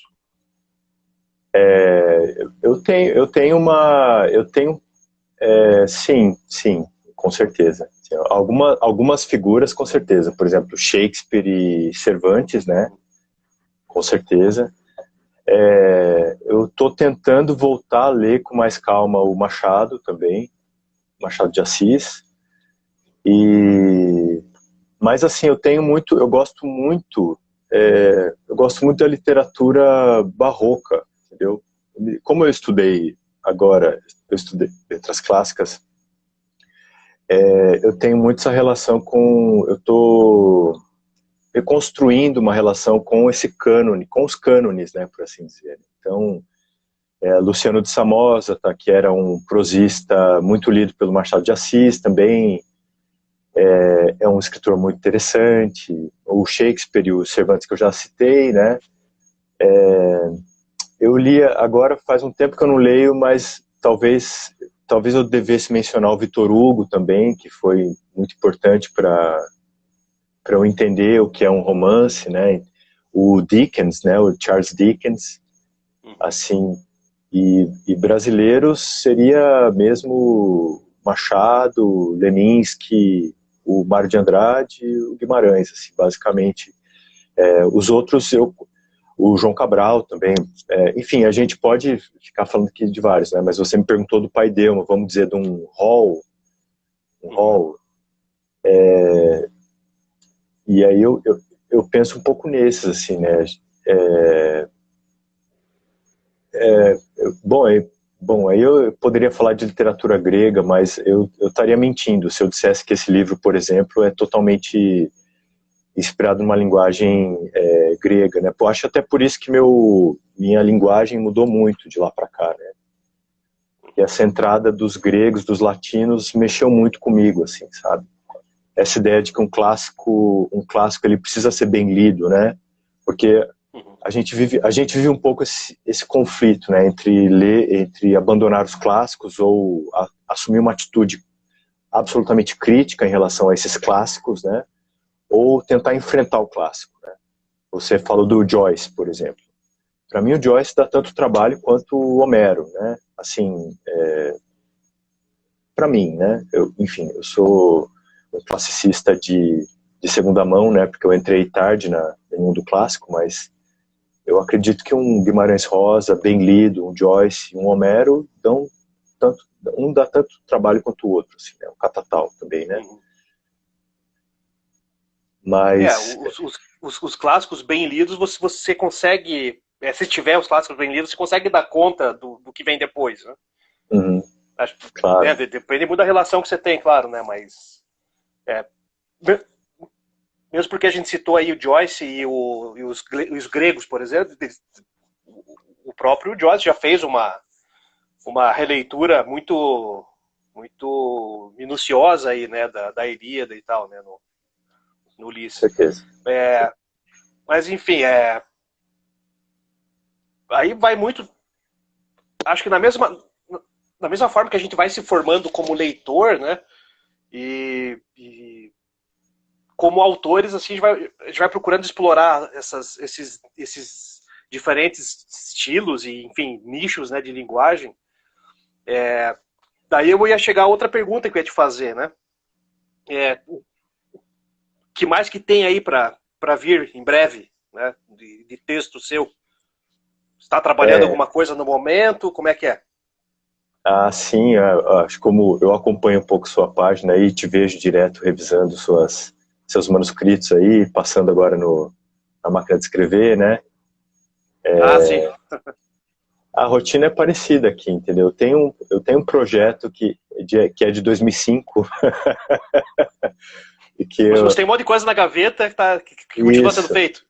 Eu acho que eu sou meio tipo o Macedônio Fernandes, assim, mal comparando, né? Não chego ao mesmo nível do Macedônio Fernandes, mas eu tenho aqueles 4 museus da novela da Eterna que ficam na gaveta, assim, sabe? E eu tenho esse museu, justamente, que é uma história... Eu tenho um romance longo, né? Assim, que eu comecei a escrever em 2005, que se chama Nenhuma Chuva em Vão, que é uma história de ficção científica e que também já foi totalmente revisado 1000 vezes, né? Estamos em 2020, afinal. Eu tenho outros romances, eu tenho outros 2 romances e um desses romances aí sim mistura bastante poesia com romance, assim, né? Que é já que você perguntou, vou falar um pouco brevemente. São 2 grandes projetos, assim. Um seria como se fosse uma teogonia que se passa numa cidade brasileira, entendeu? Então, como que o universo começou, a partir de uma reflexão de como o universo começou, a partir de uma cidade brasileira, no caso São Paulo, né, a cidade onde eu nasci, e tentando juntar os elementos do universo, do cosmos, e depois uma segunda parte com fragmentos de memória de um tradutor que teria virado um usuário de crack, por exemplo. Então, como eu morei no centro de São Paulo, na Cracolândia, eu me via muito, é estranho falar isso, né? Mas às vezes eu tentava sentar na calçada junto com as pessoas, os usuários de crack, sentar simbolicamente com eles, né? Figurativamente, me sentir entre eles, né? Então, eu vou narrar um pouco o que é essa cidade moderna, maluca, que nasce na América do Sul, e depois uma segunda parte que são fragmentos de memória de um tradutor que se torna um usuário de crack. Então, essa é uma história. A outra história se chama O Gênero de Cármides, que é a história de um protagonista, lembra um pouco um anime dos anos 80, você deve lembrar. É um personagem que se torna homem e se torna mulher em cada episódio, né? Então é uma brincadeira com os gêneros, com a ideia de gênero. Então, justamente caindo na tua pergunta aí, né, sobre como eu me sinto em relação aos gêneros. Então, é um protagonista que se torna homem, se torna mulher, ele escreve em prosa, escreve em drama, escreve em fluxo de consciência, narrador de terceira pessoa. Eu gosto muito de explorar a potência que cada um desses recursos tem, né? E o romance sobre ficção científica, ele se aproveita um pouco disso, entendeu? Eu tenho personagens que só são narrados em narrador de terceira, então você só escuta os diálogos do personagem. Então, isso aí fica especialmente difícil porque o personagem, por exemplo, é mudo, né? Então, então eu tô vendo minha vizinha aqui do andar de baixo, tá aqui. Obrigado, Nath. Ela deve estar me ouvindo porque eu tô na varanda aqui. Ela tá louca para ler os inéditos. Daqui a pouco eu vou ler aqui. Então, e tem também as propostas de livro de poesia, por exemplo, a que eu te enviei, né, Daniel? Aquela ideia, uma ideia que eu tenho de me inserir nessa tradição do haikai, né, e ampliar um pouco a forma do haikai, usando uma ideia de não utilizar, usando como regra, não utilizar nenhum verbo em tempo finito. Então, somente verbos no gerúndio, verbos no infinitivo. Então, justamente para mostrar no texto uma ideia de um momento cristalizado, né? Um momento que fica permanentemente em fluxo, né? No caso do gerúndio, enfim. E aí já é influência um pouco do estudo de letras clássicas, né? Porque você conhece os recursos que essas línguas antigas tinham, né? Eu acho que o português, ele ganha muito quando a gente esgarça um pouco o português, assim, né? Você esgarça, é uma coisa que a gente faz muito no Brasil, que às vezes eu sinto que os portugueses não gostam tanto, mas a gente faz isso bastante, assim, esgarçar, Sim. arrastar, rasgar o português, né? O vídeo Leminski, já que a gente citou o Leminski, fazia muito disso, né? Inclusive nos textos que ele fazia para a campanha publicitária, ele explorava isso meio que a exaustão. Assim. E algumas pessoas viram a cara para isso, né? Os portugueses, principalmente, né? Eu diria que tem um pouco desse apego, né? Com o vernáculo formal, enfim, né? Uhum. É por isso que o Lobo Antunes, por exemplo, que eu citei há pouco, que é um cara que eu gosto muito, né? Inclusive é um cara que eu estudo no mestrado, né? Ele é ou odiado ou amado em Portugal, assim, né? Alguns dizem que ele não sabe escrever, né? Enfim, é um cara que não escreve sobre nada, tá sempre fazendo o mesmo livro, enfim, né? Que é uma grande bobagem, né? O cara é simplesmente genial, né? Mas enfim. Claro. Vamos ver aqui, ó, o pessoal perguntando, comentando, falando, a sua vizinha falou que é uma honra ter um vizinho desse. Você já fez um spoiler aí dos projetos futuros, né? Geniais. Enfim, o pessoal que tiver pergunta, ó, vamos mandando, enquanto a gente tiver tempo, a gente vai lendo. Quer ler um fragmento pra gente, Danilo? Pode ser, eu separei alguns fragmentos. Você separou aí, né? Separei. Aí deu tempo. Você que manda. Tá bom. Eu pensei em ler uma parte do que seria uma espécie de prólogo, né, ao livro, que aí é uma coisa recente, é a parte mais recente do livro, que é de 2019, então eu vou ler aqui. O nome do prólogo é Fábula Fabularum, que é uma tradução tosca minha para Conto dos Contos. Né? Bom, se tiver algum problema de áudio, me dá um toque, tá, Daniel? Tá. Beleza. Não sei se minha conexão vai cair e tudo mais. Bom, tá, tranquilo. Sem desrespeitar os direitos do texto e os limites da interpretação, este trecho precedente não quer encarecer o texto que tem em mãos, leitor, nem pretende ser uma espécie de meta-sarcasmo, muito menos é um prólogo para o mesmo livro.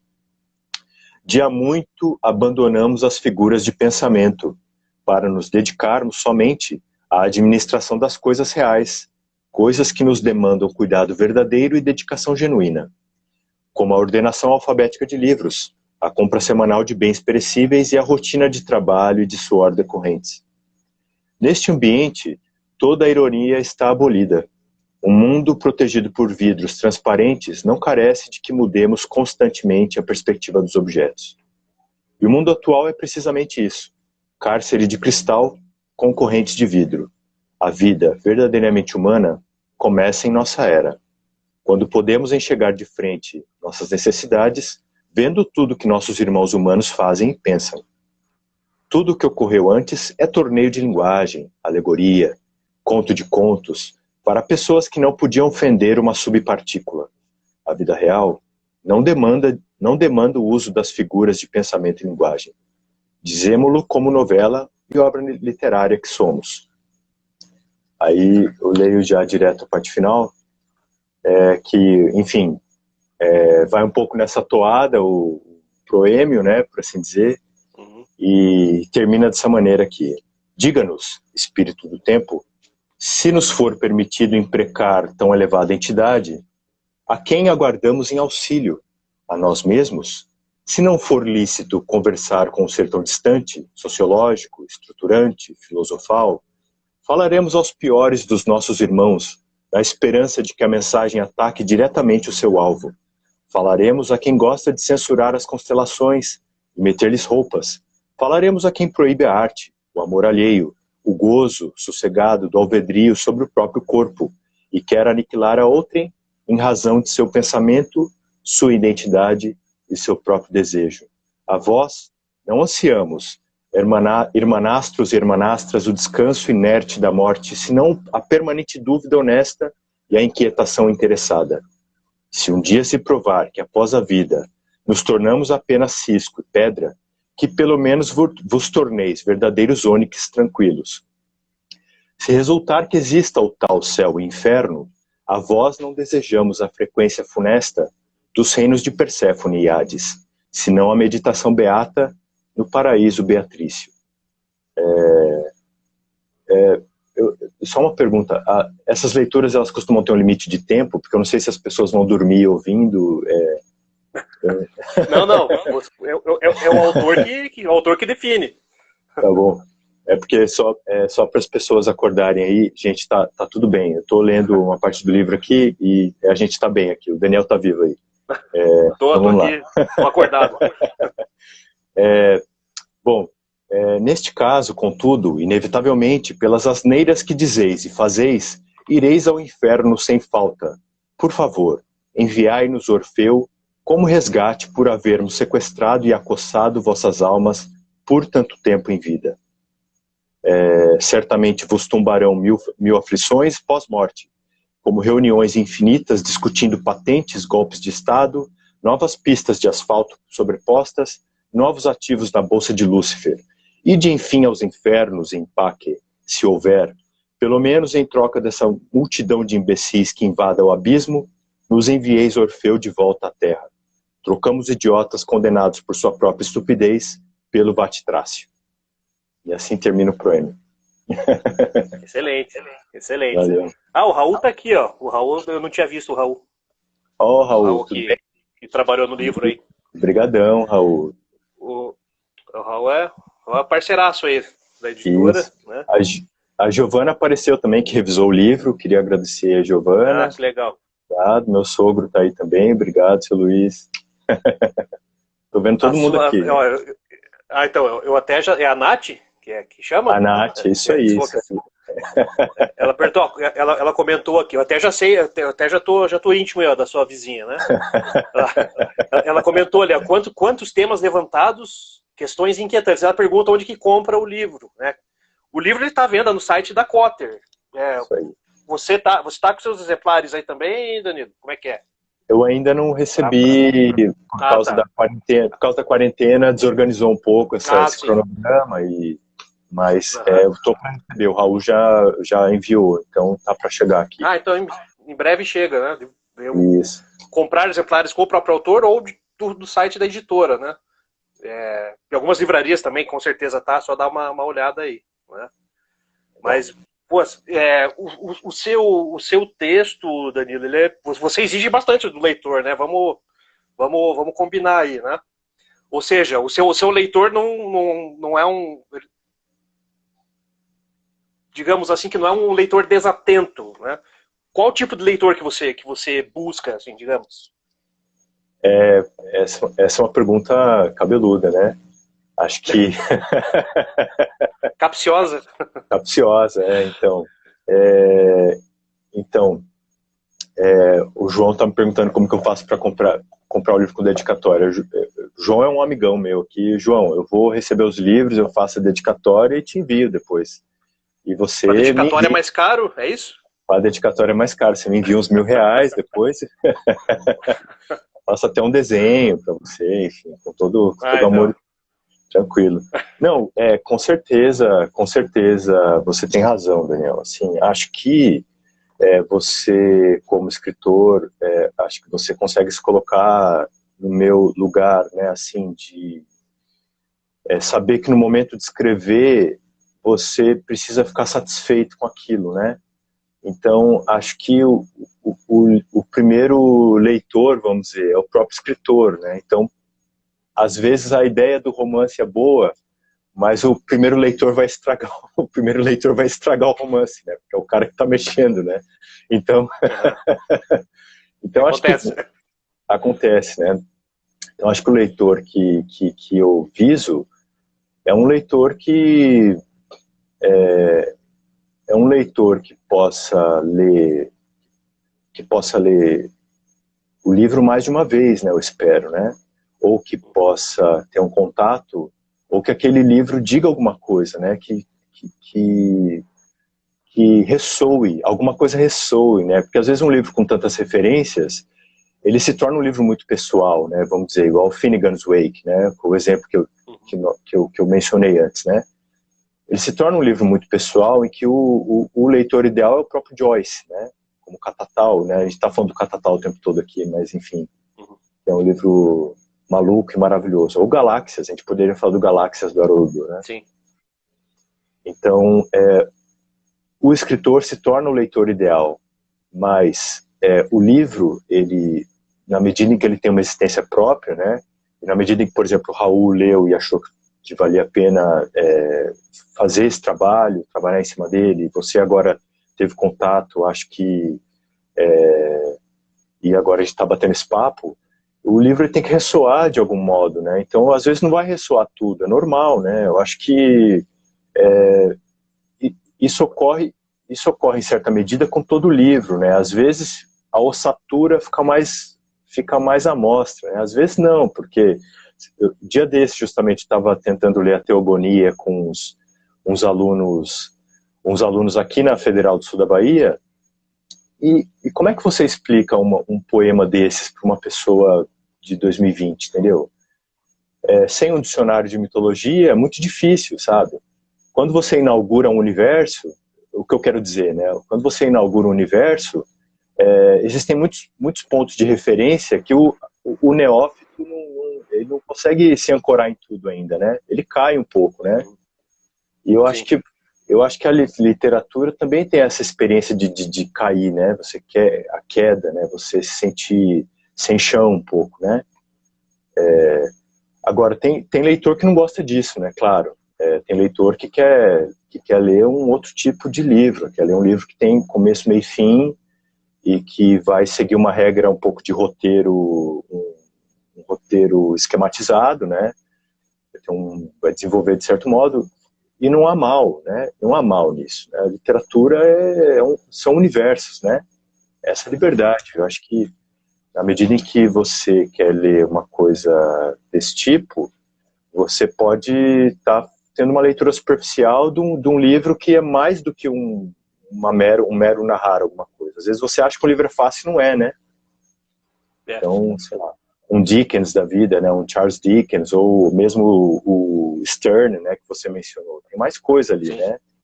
Robinson Crusoe, né? Também outro livro, mas tem mais coisa ali, né? Então, basta ver como que o Borges lida, né? Como ele lida com essa literatura. Né? Então, o próprio Hemingway, né? Se você pegar, por exemplo, o Velho e o Mar, o enredo é banal, né? Beleza, você ir para pescar, o próprio Lobo Antunes, que a gente comentou aqui, ele falava, do que se trata o enredo, né, do Velho e o Mar? É um cara que diz para eu vou sair para pescar, já volto. Né? E é isso. Mas é muito mais, né? Tem toda uma questão super, super simbólica ali. Não chega a ser uma linguagem hermética, né? Como o Joyce, né? Como, enfim, outros aí. o lance é ir além da linguagem, né? E além do óbvio, né? E além daquilo que a gente pode ver de fato, né? Uhum. Isso a gente vê tanto como leitor quanto o escritor, né? Com certeza, com certeza. A experiência de escrita é muito legal, né? Porque você... bom, existem várias maneiras de escrever também, né? Você deve saber disso melhor do que eu, né? Você foi professor também, né? De literatura, né? Então, também. você sabe disso melhor do que eu. Tua experiência tem tem quase todas as facetas, né? Então, mas é assim que funciona mesmo, né? Acho que você existe, o que eu ia dizer assim, existem várias maneiras de escrever, né? Você pode escrever e reler muitas vezes, reescrever muitas vezes, ou você pode simplesmente achar aquela ideia muito boa e nunca mais mexer naquela ideia, né? Então, e também tem a ver com como a gente evolui como escritor também, né? Agora, hoje em dia, eu sinto que eu sou mais metódico, né? Eu sinto que os livros estão me ensinando a escrever também, né? E de certo modo... Acho que a gente acaba adquirindo esse apego ao método, né? Com a maturidade também, né? Uhum, com certeza, com certeza. O Raul citou ali a Clarice, né? Paixão Segundo GH. Claro, Paixão Segundo GH. Sem dúvida, né? Com certeza. Que foi um livro que, inclusive, eu trabalhei com alunos da graduação e alguns acharam um absurdo. Pô, mas a mulher come uma barata, né? E tá, tudo bem, é um modo de ver, né? Mas é isso aí. Então. Ir além disso, né? E aí, como é que fica? Enfim, coisa da literatura, né? Eu acho que esse contato com literatura clássica me deu essa consciência, né, de que você pode ler muito devagar, né? Muito devagar. Então, assim, você pode parar, olhar uma palavra, né? E aí dá para ver justamente, sabe, quando você estuda uma oração, né? Tudo aquilo que parecia uma mera decoreba de gramática, tudo aquilo ganha sentido, né? Aquilo é alguém, muitos milênios atrás, que pensou sobre qual é a armatura, né? Qual é a estrutura do que as pessoas estão dizendo espontaneamente, né? O que as pessoas fazem espontaneamente, eu faço uma reflexão sobre aquilo. E enquanto leitor, a gente vai pouco a pouco fazendo isso, né? Eu acho que o escritor, ele vai ganhando, pelo menos, o meu caminho é um pouco esse, né? Vai ganhando essa consciência, né? Ah, não, peraí, deixa eu mexer nesse parágrafo aqui devagarinho, então. Deixa eu olhar essa palavra aqui. Não, peraí, o que eu tô querendo dizer com isso aqui, né? Não é bem assim, pera lá. E às vezes o leitor vai ler e nem tchum, sabe? Sim. Mas você fez seu trabalho, né? Vamos dizer assim. Eu li aquilo com calma, né? Eu tô te entregando um negócio que eu fiz com deliberação, né? Então, é legal, assim. Enfim, é excitante. Espero que quem esteja nos ouvindo esteja vendo aí. Saibam que o Daniel é um grande escritor também. Ele tem muitos livros publicados, viu? Comprem os livros do Daniel também, viu? O grande escritor ficou por sua conta. Mas o comprem, eu também faço o apelo, por favor, né? Isso aí. E comprem o livro do Danilo, né? Por favor. Tá aí, né? Está disponível. O escritor também come, também paga a conta. Isso. Também toma um trago, né? Antes que venha o imposto aí sobre livro, né, gente? Vamos aproveitar. Então. Né? Aí eu ia para a última pergunta que eu ia te fazer. A gente tem um pouquinho menos de 10 minutos, mas dá tempo da gente falar sobre isso ainda, né? E ia falar exatamente sobre essa questão atual, né? Enfim, essa desgraceira toda que a gente está vivendo, politicamente, enfim, pandemia. Para você, como é que está sendo, né, o trabalho com o texto literário? Na sua trajetória diária, né, do dia, você também é professor, ou seja, você está mais na Berlinda ainda, você trabalha numa federal, né? É na federal que você trabalha? Eu sou professor voluntário de grego antigo aqui, rapaz, eu não estou ganhando nada. Ah, tá. Mas enfim, Ah, De João, qualquer maneira, de qualquer maneira é Berlinda. Você está numa vitrine gigantesca. É poeta. Como é que é ser artista hoje, no Brasil de hoje, com esse governo que quer que a gente suma do mapa? é legal essa pergunta, porque eu não sei se você conversou com o Pamplona sobre isso, eu não sei, mas é uma pergunta que o Pamplona me fez lá em Lisboa também, quase com essas palavras, né? O Pamplona me perguntou isso e foi a pergunta Conversamos que... sobre isso. Não foi exatamente isso que eu perguntei, mas era parecido. Isso. Eu acho que é, eu acho que a literatura, a literatura, a arte, né, em geral, ela ajuda a manter a sanidade, assim, falando de um jeito bem prático mesmo, né? Em primeiro lugar, acho que diante a possibilidade de manter a sanidade mental e de cultivar alguma perspectiva de sublimação, né, de transcendência, por assim dizer, né? Para mim, literatura tem muito a ver com isso, né? O leitor, eu acho que isso eu espero do leitor do livro, né? Que ele comungue um pouco. Então, assim, entre um pouco e veja essa pessoa que tá trabalhando ali por trás, trabalhando junto com ele, com o leitor, né? No caso, o texto, né? Porque o texto de agora já é independente, mas em relação a esse panorama político é muito tenebroso, assim, né, cara? Muito tenebroso, assim. Eu acho que eu tenho a impressão de que a literatura brasileira, a nossa arte, o trabalho que a Cotter faz, né, que essas editoras fazem, é um trabalho de uma mensagem, a mensagem na garrafa mesmo, né? Então aqui a gente está lançando essa mensagem para o futuro, né? Porque o país, ele várias coisas estão acontecendo ao mesmo tempo, né? A gente não consegue controlar todas as frentes a serem combatidas, né? Então as livrarias pequenas estão desaparecendo, as distribuidoras estão perdendo espaço para a Amazon, por exemplo, né? Que é um problema, né? A Amazon vende barato, e aí, como é que você faz, né? Agora o Guedes quer criar um imposto sobre livro, puxa vida, para um país que saiu do analfabetismo no fim do século XX, né?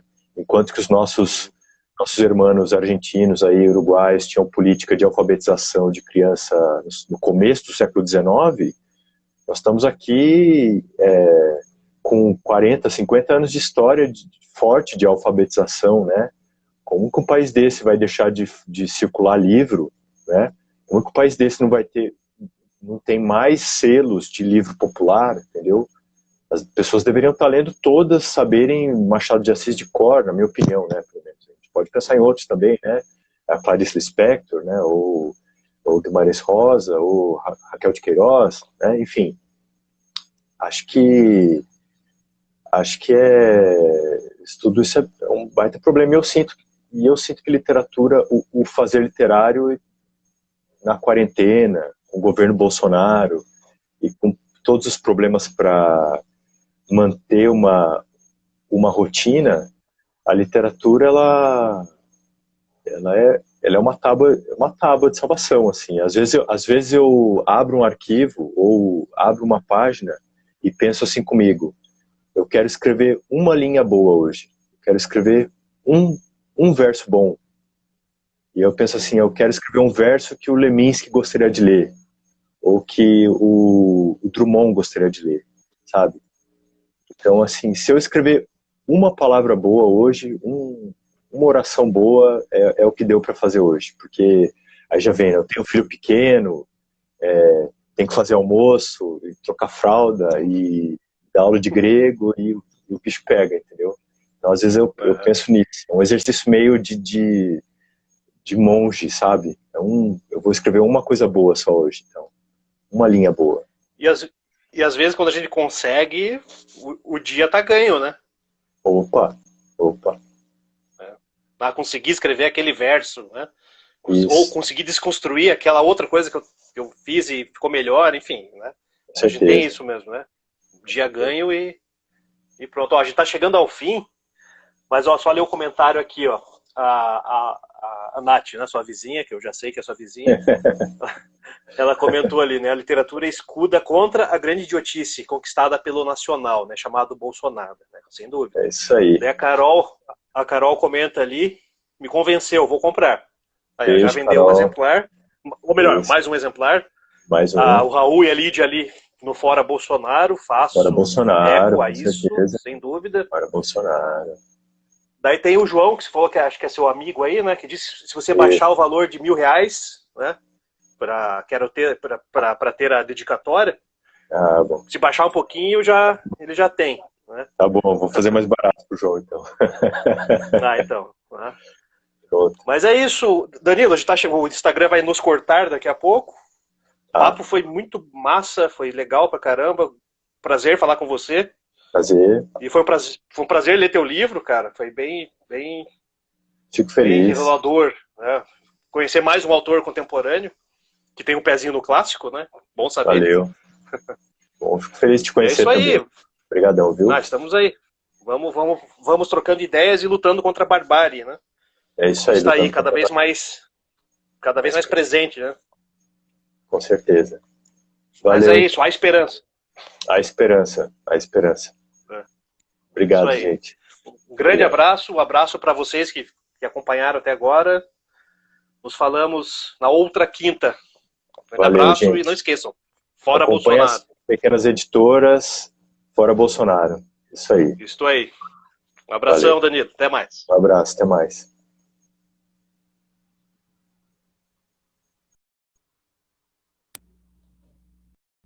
Então, pessoal, valeu pela presença até agora. Outros livros do Danilo virão.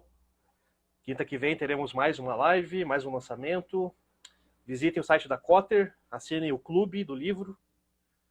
E é isso aí, ajudem as editoras independentes e progressistas, por favor. Grande abraço a todos e todas. Até a próxima.